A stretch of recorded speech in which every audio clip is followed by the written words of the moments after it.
display of hometown pride was planned for the same July day as the funeral. Unfortunately, a monstrous summer thunderstorm overran that afternoon. A flash flood of the Catawba River and a tornado warning kept all of New Canaan indoors.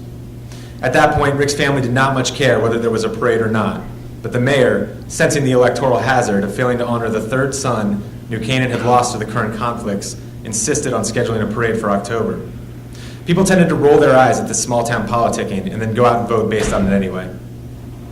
The small flags spaced every 15 feet in the grass-lined high street for over a hodgepodge of vehicles crawling slowly down the city's main thoroughfare came the flatbed with its flagless coffin. Some stepped out of their homes that bordered the east side of town only to scramble inside after the casket passed. Some huddled in Ohio State jackets and New Canaan Jaguar sweatshirts.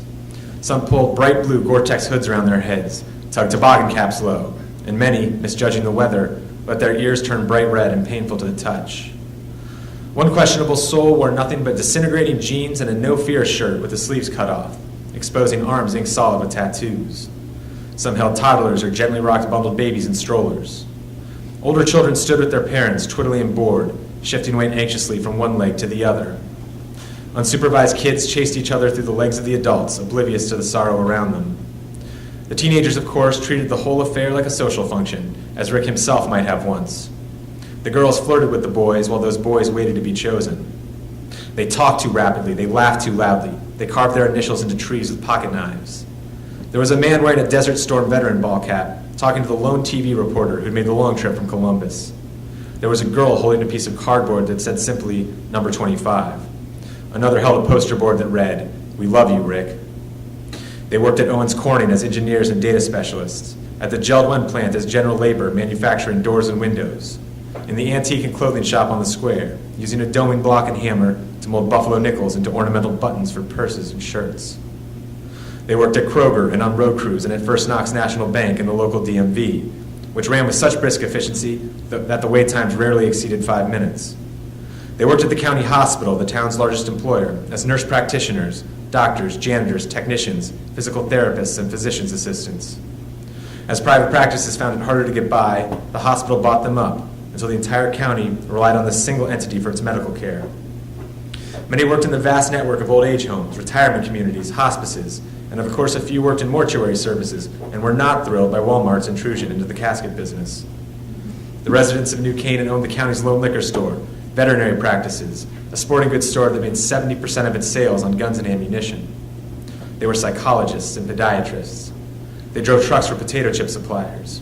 They worked as health inspectors. They built porches, installed hot tubs, fixed sewer systems, and landscaped. Some had tried to flip houses. One of them, age 23, had taken a loan from the bank, another from his father, and was now looking up bankruptcy law online. Some worked for New Canaan's only newspaper, hands going carpal tunnel today trying to collect quotes about Rick. One of them coached the high school football team, and his praise for Rick was an indomitable waterfall.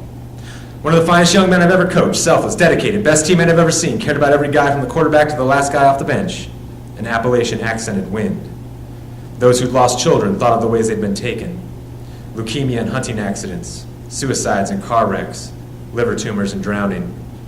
Cars that overheated in the summer sun, with rescue just a few feet away, standing in line at the dry cleaners. Some had terrible dreams and woke frequently to sweat and confusion. Others shot up, showered, and went to work. Their children went to one of the 6 elementary schools, the middle school, and New Canaan High. Many of the adults had known one another since that first awkward day when they were dropped off at preschool, and in tears clung to their mother's skirt or jeans or overalls. Some grew up and became teachers at these very same schools. One remembered Rick as a funny little loudmouth, always rubbing zitty cheeks. Another recalled the card Rick had given her on the last day of 7th grade pre-algebra. On the front, "Teachers deserve A+s too." Inside, a coupon for a free Little Caesars cheesy bread. Another thought of a paper Rick had written for honors history, which this teacher still, on the day of the parade, was convinced the star football player had plagiarized. There were former cheerleaders and volleyball players and stars of the girls' basketball team. One still held the record for points and assists for 3 years, using her ample rear end to back defenders down all the way to the basket. Some were loaded from a breakfast of Stolian orange juice. A few kept watch for estranged children they saw only at public gatherings. And one twisted a cheek-shredding ring on his finger. It depicted the Archangel Michael, commander of the army of God, blowing his horn and leading a battalion of angels into battle, all crammed into the hard gray metal of this one enormous ring. Some dreamed of making a home in California, or vanishing down southern highways, or pointing a finger at a map and lighting out for wherever the digit landed, while others lived on the beneficence of an SSDI check. Many were at the cellar floor of the country's economic ladder. A few who'd grown up playing among the wreckage of salvage cars on a family property known as Fallen Farms cooked methamphetamines and sold pills at a markup. They shot at bottles and old engine blocks, and the kick of the weapons would dispel ancient anxieties for seconds at a time. Some made money hawking stolen merch on Craigslist, laptops practically attached to their hips. Others posted to internet message boards about the coming invasion of babies from lesser civilizations and white people's last chance to turn the tide. Many came home to find an orange sheriff's notice on their door. These were the days of foreclosures and evictions from one end of the county to the other. Some of the homes the banks took had the usual roaches and water stains, but many had skylights and plasma TVs. They left value behind. Gas grills, furniture, jewelry, vinyl albums, Beanie Babies, plaques with framed prayers, frozen steaks, the entire Bible on a set of CDs, bikes, and one eccentric left 30-odd ducks penned in beside a small backyard pond. Some people just vanished. Whole families blinked out of existence like the rapture. Some moved in with parents, siblings, or friends, some into motel rooms and cars. Others had to be chased out of the city park or the Walmart lot. Marty Brinkman would tell you why serving an eviction was his most hated responsibility, how hurt and angry and truly terrified a man or woman who lost a home could be. One old man, widowed, well past his working years, had fallen into Marty's arms in tears, no dignity left, begging him not to do this because he had nowhere to go. Marty would see that guy everywhere now, trucking around his worldly possessions in a shopping bag that said "Big Sale" on the side. A few in attendance saw something gravely wrong with the whole scene, while others twirled those small flags in cold, chapped hands and felt paroxysms of pride and ownership and faith. A ceremony for a fallen soldier was an opportunity to decorate and reinvent the town as its residents wished it to be. Cradled in the state's northeast quadrant, equidistant from the cities of Cleveland and Columbus, one could envision her home as an imaginative space, a specific notion of a white picket fenced, and let's face it, white-skinned Ohio.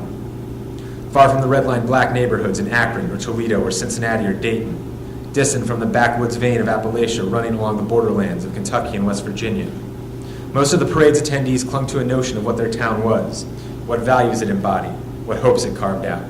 Though by 2007, its once largest employers, a steel tube plant and two plate glass manufacturers, were over 20 years gone, and most of the county's small farms have been gobbled up by Smithfield, Syngenta, Tyson, and Archer Daniels Midland. Many of those residents who had not been born in this country but who'd made their way from Kuala Lumpur, or Jordan, or Delhi, or Honduras, waved those flags the hardest when the casket went by. Nothing spoke to this imagined homeland quite like the 2001 football team, led by Rick's fearsome running game, a reliable quarterback, and the merciless hits of one particular linebacker who everyone thought would make it to the NFL. It was New Canaan's first team ever ranked in the state. In a community of roughly 15,000, the high school always held on to its D1 designation by a thread, but as Coach often pointed out to boosters, no one moved there. The athletes all came from the same pool of Pee Wee football kiddos, and if a couple weak years went by where the teens were more into skateboarding, you were screwed. Most of the famed team was there that day, except the reliable quarterback who died of a heroin overdose half a year earlier. He simply cooked up too much, shot it into his knee pad on the stoop of his stepfather's trailer, and that was the ballgame. One minute he was admiring icicle mimicking strings of Christmas lights. The next he slumped into a puddle, face smacking its mirror image. As the casket passed them by, many remembered how Rick and the quarterback used to wrestle in the locker room before games to get hyped. Pure horseplay, but they would slam each other violently into lockers. Slick with anxious sweat, wearing nothing but a jockstrap, his ass like two flower bulbs spilling out of white elastic, Rick would grapple with the QB until their skin was pink from meat slapping meat, the cheers and hoots of their teammates egging them on. Then they'd all strap their pads tight, punch lockers, smack helmets, and storm across the parking lot to the field. They fought as brothers to earn the enormous plaque that still graced the glass display case at the entrance of the high school. Yet few of them had the skills or the grades to make it to the next level. 18 years old and no more Friday nights under stadium lights, pep rallies, bonfires, or freshman girlfriends. No more dances, forum shows, homecomings, or raucous trips to Vicky's Diner, slinging fries at each other across the booths. Now they worked at Catawba Construction, at Jiffy Lube, as line cooks at Taco Bell, as real estate brokers. They spent paychecks quickly, smacked pool balls, or blew raspberries on their babies' bellies. They recounted long-ago football games, which seemed to produce hard evidence that they'd once been something. Many suffered from lovely high-gloss dreams where they were back on the field. A few lived with constant, subaudible guilt about what they'd gotten up to with the girl they called Nasty Tina. Rick's short life had intersected with a great many people in this place, partly due to his father's status in the police department and the salon his mother owned, but his family went back generations in New Canaan. His mother could trace her ancestry all the way back to the first settlers who'd come to farm land grants after the Revolutionary War. One great-grandfather had emigrated from Bavaria, and he and his people had brought with them glass-cutting skills that would eventually become Chattanooga Glass. Another great-grandfather made a living as a canal worker in Coshocton County, moving timber through the locks. Rick had farmers and bankers in his lineage, factory workers at Cooper Bessemer, which eventually became Rolls-Royce. The parade-goers knew Rick from when he and his friends were just little ones, hellions around town, always running off to play with grape jelly still smeared on their faces. They'd watched him grow up. They'd watched him crash through defensive lines. They'd watched him play a sexy Amish farmer in the senior skit. 5 young women could call Rick their first kiss. One had been paired with him for 7 minutes in heaven, and in the closet he drooled all over her chin and grabbed a handful of everything there was to grab. Another got so keyed up after kissing him beneath the bleachers at an 8th grade basketball game that it was all she thought about for the next month. Many were hungover from toasting Rick in the Lincoln Lounge the night before. Over cheap beer and well drinks, they shared classic stories, brave recollections, and dark musings. The rumors, the gossip, the urban legends ran wild. New Canaan had a curse, their peers decided. Their generation, the classes of the first 5 years of the infant millennium, they were all stepping through life with a piano suspended above them and bullseyes on the crowns of their skulls. This was different from, but probably a companion to, the garbled small-town myth known as the murder that never was. Whoever came up with that particular phrase wasn't much with grammar, but it stuck nevertheless. Debated and ruminated in bars, salons, and diners, sometimes whispered, sometimes not, particularly that night when the speculation was belted out across the dim pall of the Lincoln. The murder that never was held that there was someone who went missing or not, who died accidentally or not, who was gruesomely murdered or not, who faked his own death or not, who made off with a heist or not, who burned rubber out of town laughing like a demon or not. Now in the light of day, in the queasy suffocation and sluggish eternity of a hangover, how silly that all sounded. Thank you.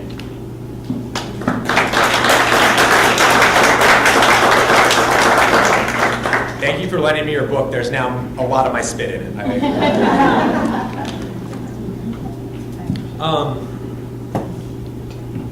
So, the way I usually explain Ohio is I set out to write a mystery in which you didn't understand the nature of the mystery or who was involved with it or what had happened until just about the last 20 pages. Do not skip ahead, it'll ruin it. I got done with writing this mystery and looked back at what I had written and realized I had a lot more on my chest than I'd imagined before. And so I sort of like traced my biography along with where the book ended up and what it became. So I was 17, about a month away from being 18 years old, and I was in the classroom in Mount Vernon High School, when the social studies teacher flips on the TV, just in time for us to watch the first tower come down. Shortly after that, many of our peers began to go to the military. They would go to Iraq and Afghanistan, and some of them would come back, and a couple didn't. When I was just getting out of college, I was right in time for the biggest financial crisis since the Great Depression and the ensuing recession that followed, which, I should add, exists in the larger context of an economy and a society that's being sort of pulled apart like taffy, where most of the benefits are accruing to a very small sliver of our country, and everybody else is sort of scrambling to be on the right side of that divide, to not fall into sort of the economic traps that now lie out there like landmines. And I lived in one of those economic traps for just about until last year. And then on top of all of that, I would go home. I was living in Chicago for a while, traveling for a bit, and then in Iowa. I'd go home and always hear about someone I'd grown up with, someone I'd coached in Sunrise basketball, which was like the little, when you're in high school basketball, it's like the little kids league. Or, you know, somebody I'd looked up to in high school athletics. People I'd grown up with who were dying of oxy overdoses and heroin overdoses and fentanyl overdoses. And all of that materialized in the book sort of without me really thinking about it. And I really believe that if I'd set out to write a book about, you know, our country, our state, this weird particular time we're in, it would have been bad. It would have been didactic and stilted and not true to itself, not true to what my vision was. But because it emerged organically through the voices of these four characters, it did work. And it was just something I had to sort of discover myself along the way. And so that's basically how I explain the novel, right? And then there's this other set of associations that comes with it, right? The problem is if you have a successful book of any kind, then people bring with them their preconceptions, their biases, their ideas. And so it's definitely being read in the context of other books that have come out, and certainly within the context of our current political situation.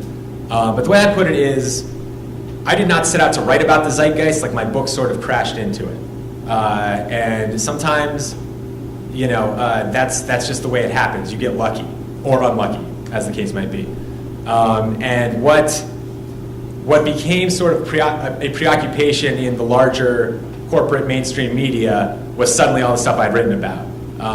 You know, people who have on various places on the economic ladder within our society who have felt like they have been left out or left behind or dispatched by a social order that's quickly walking away. And that has all sorts of repercussions, and this book has just sort of become an exploration of that. And I would be happy to talk more about that, or about writing it, or about just almost anything else. But I'd love to turn it over to questions now, and maybe we could go about it that way. So somebody has to be brave and ask the first one. I know that's always the hard part, and then they start flowing. Yeah? How much time did you spend back in Ohio researching the book, or did you at all?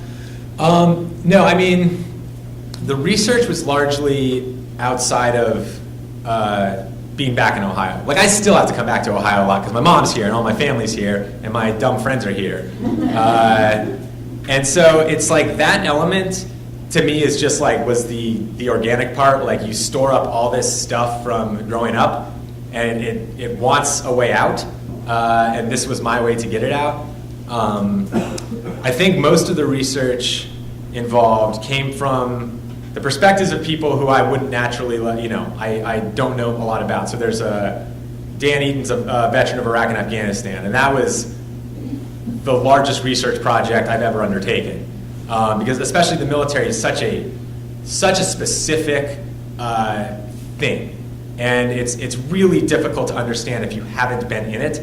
And so I was lucky enough I had a friend who I just handed the section to, who was a captain in the Army and has like now served like 5 tours, and he just basically gave me endless notes and ideas about what I'd written. Because you can read about something, you can watch every documentary, you can do everything you possibly can, but until you sort of hear from somebody about his experience or about their experience, it's difficult to grok it. And it was actually, it not only changed, it wasn't just the technical details that helped with, like what kind of boots do you wear, it was more like, what does that feel like to suddenly like not have have all the adrenaline, but have no reason to have the adrenaline, if that makes sense.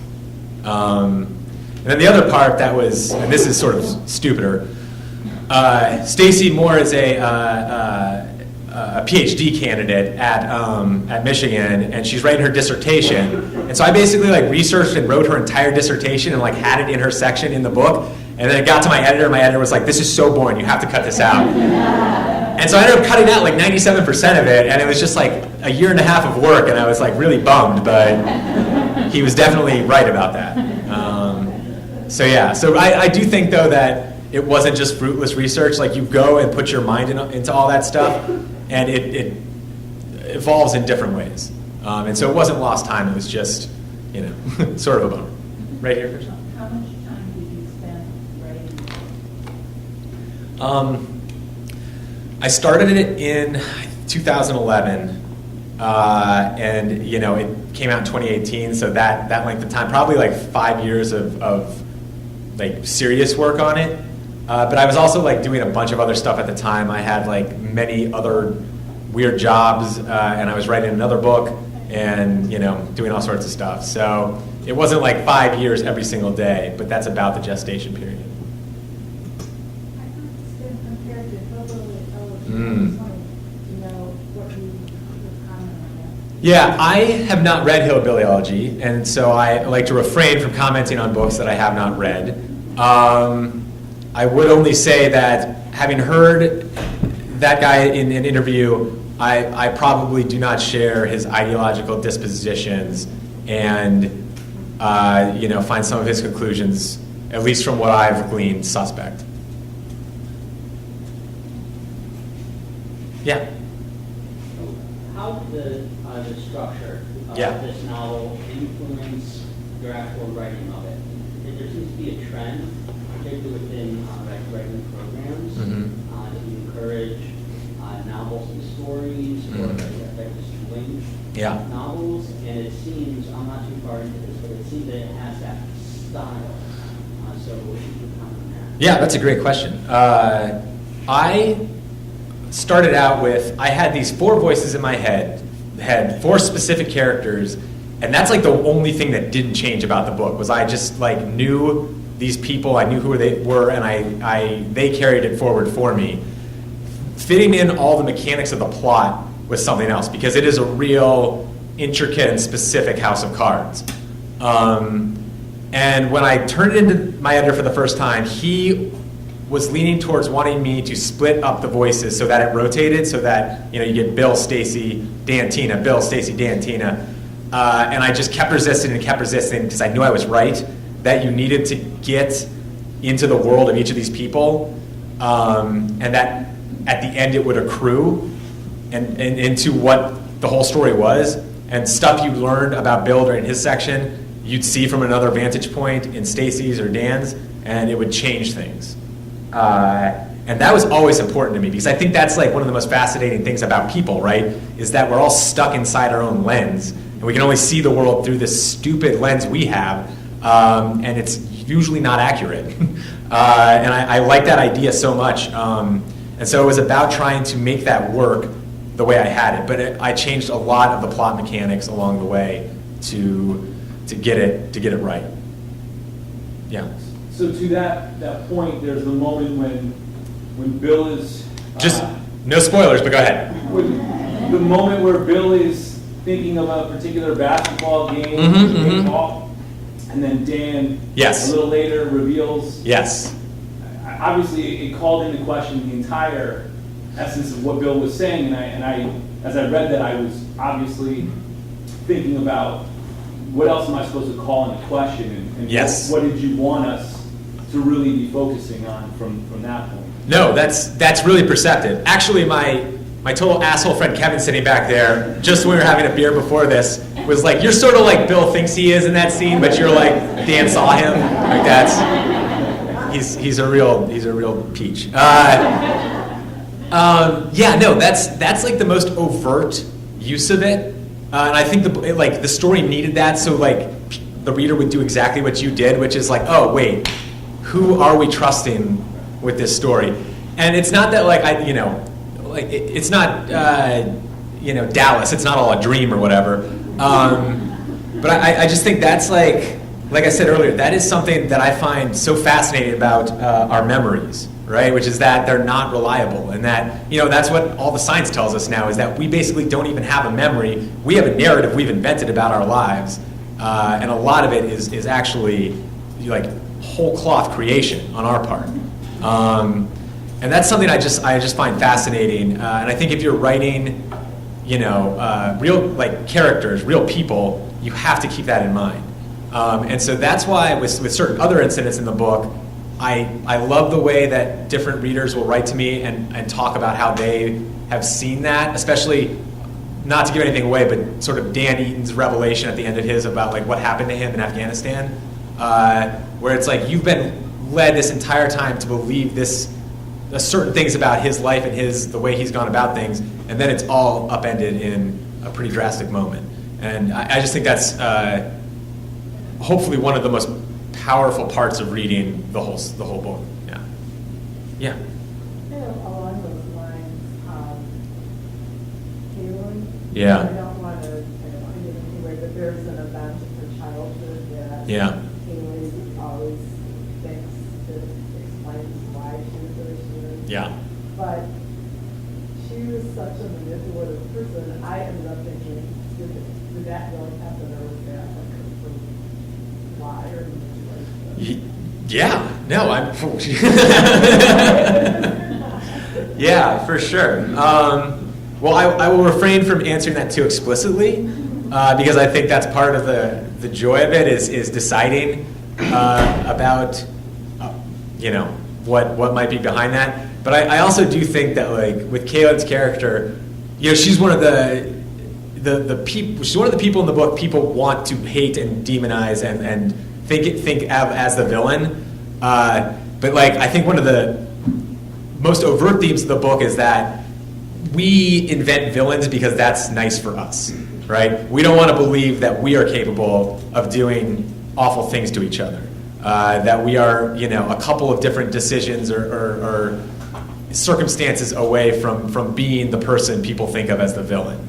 And there's this very specific scene where Dan is talking about Gnadenhutten, which is this famous town in Ohio where a bunch of missionaries were massacred. And it's like if you send 18-year-olds to war, Dan's point is like that stuff comes out of normal people who are just good kids, who are just like good guys who grew up in Ohio, and you could never imagine them doing something like that. That is what circumstances do. And I think with Caitlin, with Todd, who's another like really tough character, there's a larger point about the ecosystem of their lives that allowed them into this behavior. Does that make sense? So did you think about, because she's such a central character and so is Lisa, but they're not narrators. Right.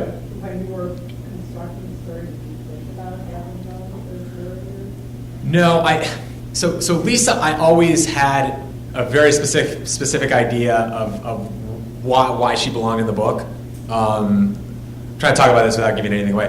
With Caitlin, she sort of started as a more peripheral character, and then it's one of those. It's one of the fun parts about writing where like it's hard to describe. It's almost like you think you're in charge of this, but then somebody on the page is like, no, I'm in charge of this. And Caitlin was one of those characters who just kept returning and getting her fingers into more and more things. And it wasn't until I sort of had her in a couple of rooms with Tina that I was like, oh, there's like more to her, and I have to go back and think about why she is, why Bill is obsessed with her, why Rick couldn't get over her, why, what is it about her that has kept these people, all of them, male and female, coming back to her over and over and over again. Yeah. More questions? We got plenty of time. Yes. What has been the reaction of your family and friends, and do you have them reaching out to you saying, is this me? Yeah, so I gave a reading in my hometown, and that is, like, overwhelmingly everybody is like, wait, so this is, right? Like, yeah. But nobody's anybody, right? And it's, it's so difficult to explain the alchemy of a character because, like, certainly somebody might have done something in high school that I remembered, and I was like, oh, that's a great detail. I'm going to take that. Okay, here's a good, like, easy example.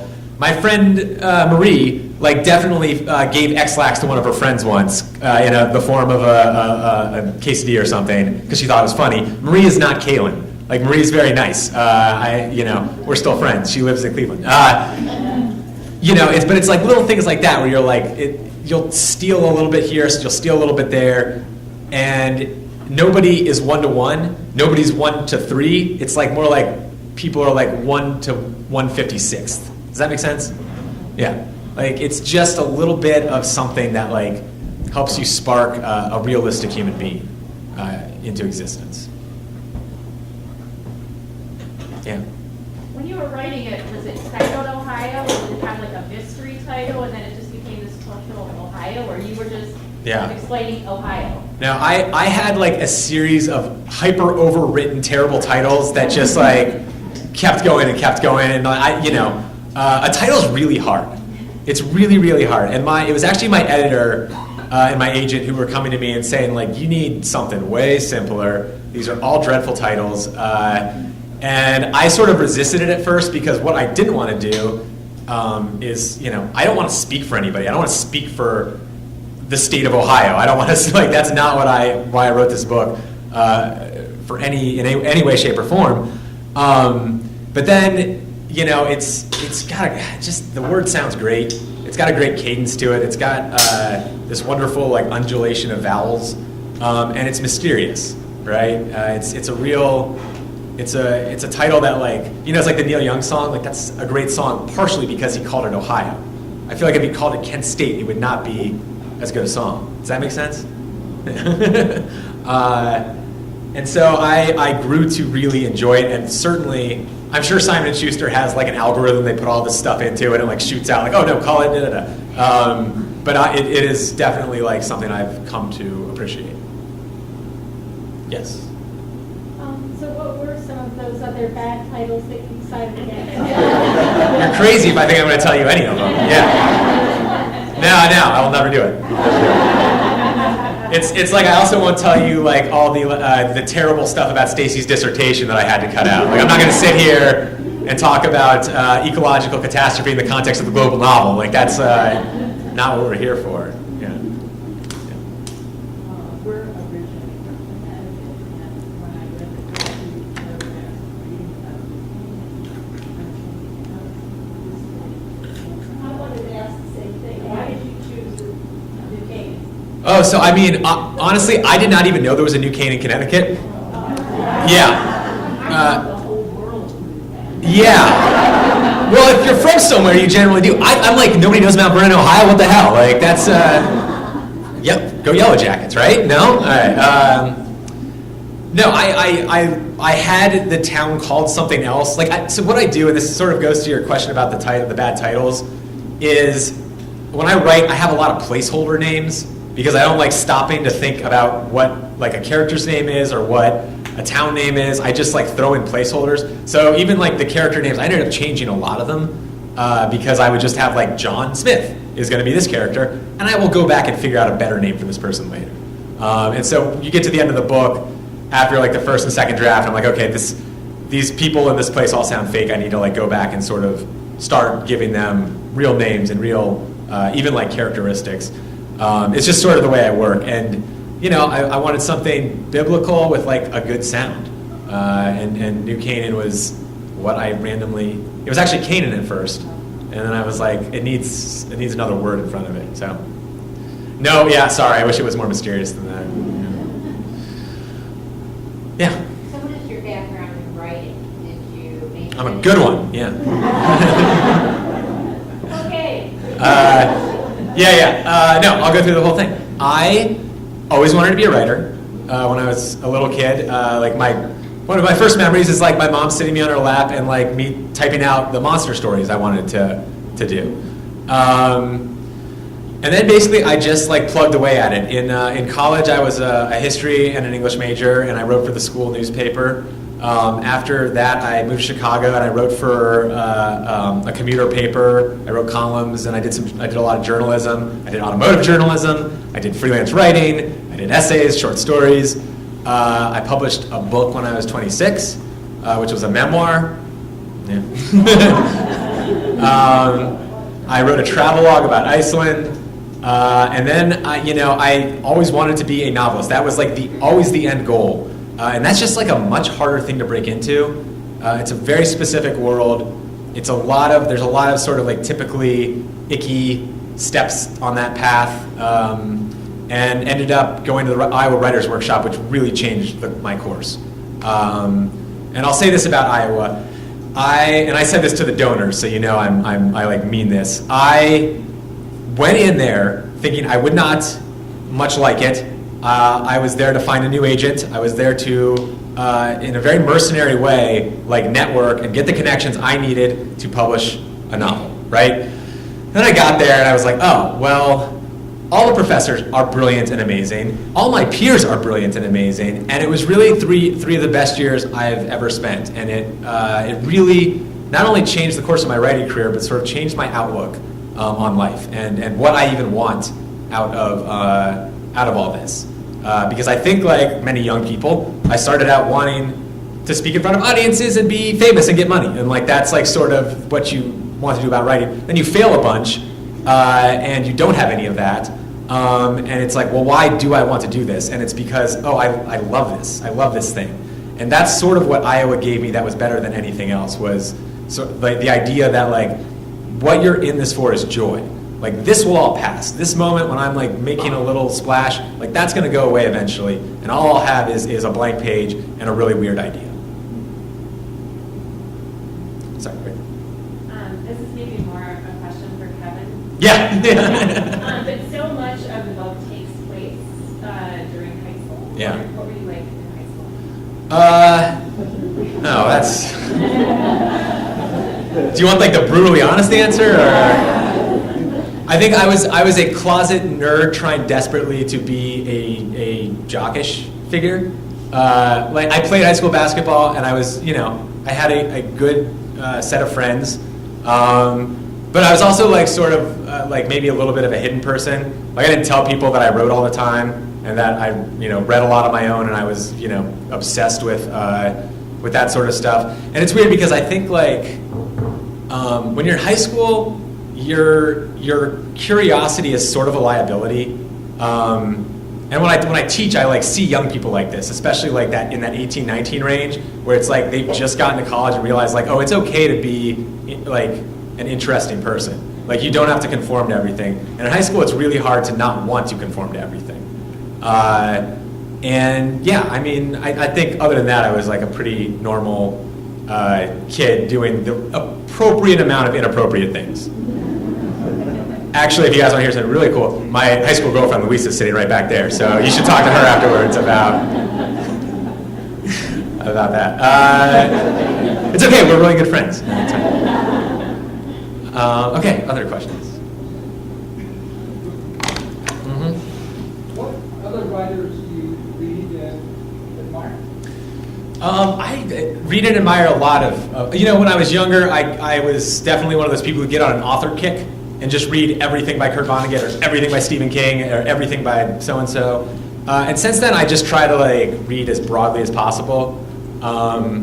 Like recently I read this, if you want to check out a really frightening but amazing and lovely book, this nonfiction book called Rising by Elizabeth Rush. I just read that and it was just gorgeous and really sad and devastating. What else have I read lately?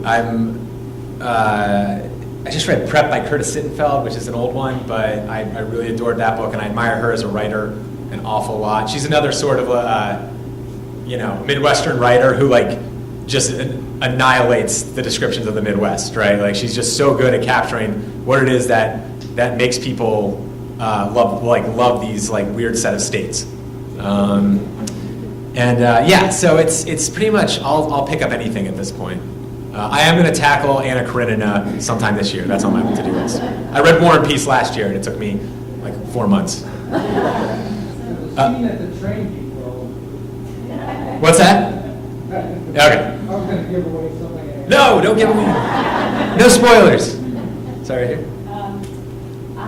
As you know, our book club has there's a book as our selection this month, and I have a long commute, so I listen to books. Mm-hmm. And I have to say, there are some books that I can listen to, and it just kind of goes in one ear and out the other. Yeah. Your book was very riveting. Thank you. And I have to say, there were times that I did not remember to drive to Cleveland. But one question I have is, how is if you know, who determines how the audiobook is going to be done?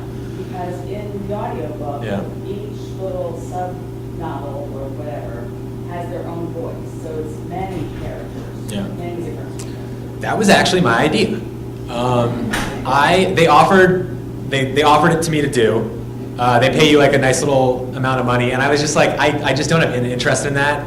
Like, you know when you hear your own voice recorded and you're just like, oh God, that's what I sound like? I do not want to hear that. Like, I will never watch this thing, whatever this is back here. And also like there are two main female characters, and I really wanted them to be read by women. And so they sent me a bunch of voice actors, and I, just listened for the right sound. And I think, from what I've heard, it's really well done. Yeah, thank you. Or not thank them, I guess. I don't know. That's a hard one. Yeah, go ahead.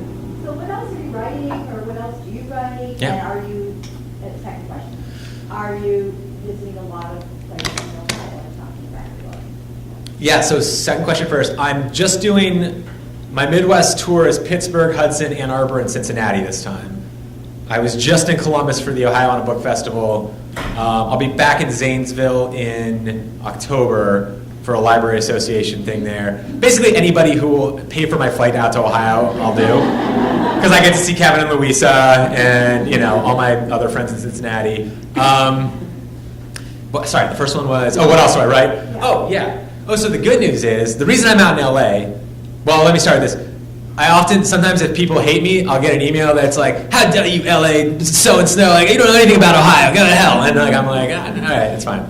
Because it says he lives in Los Angeles, but it's like, no, I'm not from Los Angeles, that's where I live. It's because I'm adapting this for television, the book. Thank you. Yeah, so if you've seen like Big Little Lies or what's the Amy Adams one on HBO with Child Projects, sort of in that vein. MGM optioned it, and MGM has been on a roll. They did Fargo and The Handmaid's Tale, and it was honestly amazing because MGM and HBO got in a bidding war, and so they were like going back and forth, and suddenly I was like, oh, I'm not going to be broke for a year. This is going to be incredible, and so MGM got it, and I at least have enough creative power that I got to write the first draft of the pilot, which is pretty unheard of for a first-time screenwriter. Thank you. So I'm stoked about that, and honestly, like, who knows if it will ever be, like, until you're sitting down with your popcorn watching it in your home, like, don't count on it coming out. Like, that's just the way. I've been in Hollywood 2 years, and I'm like, oh, that's why the rumors are about this place are like this, because it is like this. But it's always been a dream of mine, like, especially since I never would have wanted to write for TV until I saw The Wire back in the day, and then some of the shows since then, which have just been so literary and so with the scope and depth and power of a great novel, and like that's what I want to do. And so that's why I'm out there right now, and I'll plug away at that for a few years for sure. And then I'm also, I got my next book deal, so I'm just working on another novel too. That's in Ohio, or where is that next book? There are parts of it in Ohio. So part of the problem with talking about a book you're writing is I'm sure many of you have had significant others, right? So when your significant other wakes up and he or she just wants to tell you about their dream, and it's like 15 minutes later, you're like, this is not a story, this is just you rambling about something for 15 minutes. That's how I feel like talking about my book right now, and so I'm not quite ready to do it yet. Yeah, back there. All right, full disclosure, I hate asking Stephen questions because it fuels his ego. Yeah. But now, it's been, a year and a half. Yeah. Do you have any regrets? And maybe regrets isn't the right word, but like, do you wish parts got to stay in? Do you hear, Hudson has great questions, by the way. Yeah. Do you hear people's questions and be like, damn, I wish I was able to tell more of this or that? Yeah, no, I mean, at first, that's a great question, Eric, actually. Well done. This book was about 100 pages longer at first, and I really part of the editing process, and that's just the way I write. It's like I have to barf out this sprawling, complex thing, and then go back and figure out okay, you don't need this, etc. Especially with Stacy's chapter, which was almost twice as long. Dan's chapter was a good deal longer, and just whittling it down was so painful. just like knifing a baby at a time. Every single scene I cut or every character I took out. The only part that like still bothers me at all is some of the Dan stuff having to do with the military. Just because it's like I wanted his background, his experience to be as complex and vivid and realistic as possible, and therefore I overwrote it by a lot and had to really take it down a couple notches. And so there, every once in a while, I'll like remember a scene. There was